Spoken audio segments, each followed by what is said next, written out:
Hi friends, எல்லாருக்கும் வணக்கம். எல்லோரும் எப்படி இருக்கீங்க?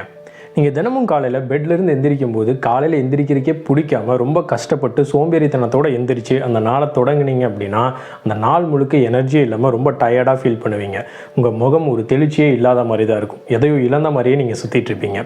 அதுவே உங்கள் நாள் தினமும் அதிக உற்பத்தி திறனோடு இருக்கணும் அப்படின்னா, நீங்கள் ரொம்ப மகிழ்ச்சியாக இருக்கணும் அப்படின்னா, ரொம்ப எனர்ஜெட்டிக்காக இருக்கணும் அப்படின்னு ஃபீல் பண்ணிங்கன்னா, நீங்கள் உங்களுக்காக ஒரு மார்னிங் ரொட்டீனை உருவாக்குறது ரொம்ப ரொம்ப அவசியம். ரொம்ப பெரிய ரொட்டீன் இல்லை, ரொம்ப சிம்பிளான ஒரு ரொட்டீன் தான் நம்ம பார்க்க போகிறோம். அதுவும் ரொம்ப எஃபெக்டிவான ரொட்டீனும் கூட. நீங்கள் காலையில் நேரமாக எந்திரிக்கணும் அப்படின்னு ஆசைப்பட்டீங்கன்னா, நீங்கள் பண்ண வேண்டிய முதல் வேலை என்னென்னா, நைட்டு கொஞ்சம் சீக்கிரமாக தூங்குறது தான். நீங்கள் தூங்க போகிறதுக்கு 1 மணி நேரத்துக்கு முன்னாடி மொபைல் ஃபோன் ஆகட்டும், லேப்டாப் ஆகட்டும், டிவி ஆகட்டும், எந்த ஒரு ஸ்க்ரீன்லேயுமே உங்கள் டைமை வேஸ்ட் பண்ணாதீங்க. இது உங்களுடைய ஸ்லீப் குவாலிட்டியை இம்ப்ரூவ் பண்ணுறதுக்கு ரொம்ப ரொம்ப ஹெல்ப்ஃபுல்லாக இருக்கும். அதே மாதிரி நீங்கள் நாளைக்கு காலையில் எத்தனை மணிக்கு எந்திரிக்க போகிறீங்க அப்படின்றத முந்தின நாள் நைட்டே டிசைட் பண்ணிக்கோங்க.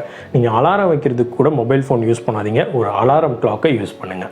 உதாரணத்துக்கு காலையில் 6 மணிக்கு நீங்கள் எந்திரிக்கிறீங்க அப்படின்னா, நீங்கள் எந்திரிச்சோன்னு செய்ய வேண்டிய முதல் வேலை உங்கள் பெட்டை நீங்கள் நீட் பண்ணி வைக்கிறது தான்.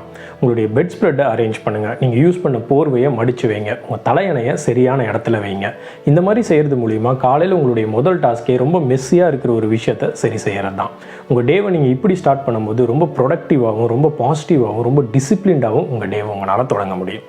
இனி நீங்கள் ப்ரஷ் பண்ணிவிட்டு ரிஃப்ரெஷ் பண்ணிவிட்டு ஒரு சின்ன எக்ஸசைஸ் மட்டும் பண்ணுங்கள். அது ஒர்க் அவுட்டாக இருக்கலாம், இல்லை அது யோகாவாக இருக்கலாம், இல்லை ரொம்ப பெஸ்ட் அப்படின்னா அது மார்னிங் வாக் தான். ஒரு 10 to 15 மினிட்ஸ் அது ஃப்ரெஷ் ஏரில் நீங்கள் வாக் பண்ணுங்கள். இந்த மாதிரி நீங்கள் செய்கிறது மூலிமா உங்களுடைய பிளட் சர்க்குலேஷனை இம்ப்ரூவ் பண்ண முடியும். உங்களுக்கு மென்டல் கிளாரிட்டி கிடைக்கும். ஸோ த்ரூ அவுட் த டே நீங்கள் ரொம்ப கான்சன்ட்ரேஷனாக ஒர்க் பண்ணுறதுக்கும், உங்களுடைய பெர்ஃபார்மன்ஸை நீங்கள் இன்க்ரீஸ் பண்ணுறதுக்கும் இந்த மார்னிங் வாக் உங்களுக்கு ரொம்ப ரொம்ப ஹெல்ப்ஃபுல்லாக இருக்கும். வாக்கிங் பண்ணுறது நம்ம மைண்டுக்கும் பாடிக்கும் ரொம்ப ரொம்ப நல்லது.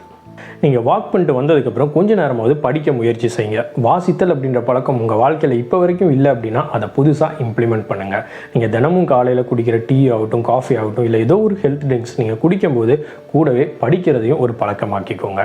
நீங்கள் நியூஸ் பேப்பர் படிக்கலாம், இல்லை புத்தகம் வாசிக்கிற பழக்கம் உங்கள்கிட்ட இருந்தது அப்படின்னா உங்களை பர்சனலாக டெவலப் பண்ணிக்கிற மாதிரி புக்ஸை நீங்கள் வாசிக்க தொடங்கலாம். நீங்கள் தினமும் நியூஸ் பேப்பர் படிக்கும்போது உங்களுடைய ஜென்ரல் நாலேஜை மட்டும் அது இன்க்ரீஸ் பண்ணுறது கிடையாது, உங்களுடைய லாங்குவேஜ் ஸ்கில்ஸையும் அதை இம்ப்ரூவ் பண்ணும். நீங்கள் ஃபோக்கஸ்டாக இருக்கிறதுக்கும் ரொம்ப ரொம்ப ஹெல்ப்ஃபுல்லாக இருக்கும்.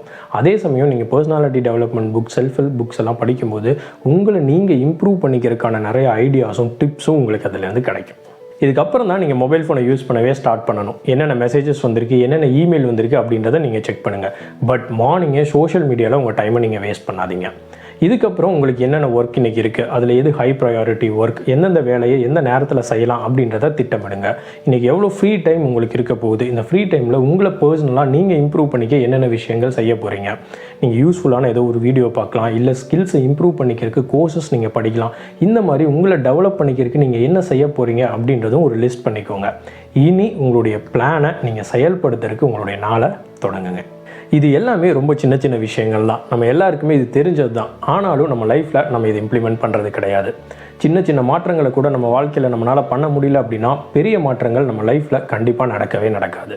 இது எல்லாமே ஸ்டார்டிங்கில் கொஞ்சம் கஷ்டமாக தான் இருக்கும். ஆனால் போக போக இந்த மார்னிங் ரொட்டீன் உங்கள் வாழ்க்கையை ரொம்ப சிறப்பாக மாற்றும். நான் என் லைஃப்பில் இந்த ரொட்டீனை இம்ப்ளிமெண்ட் பண்ண போகிறேன். நீங்களும் முயற்சி செஞ்சு பாருங்கள். நன்றி, வணக்கம்.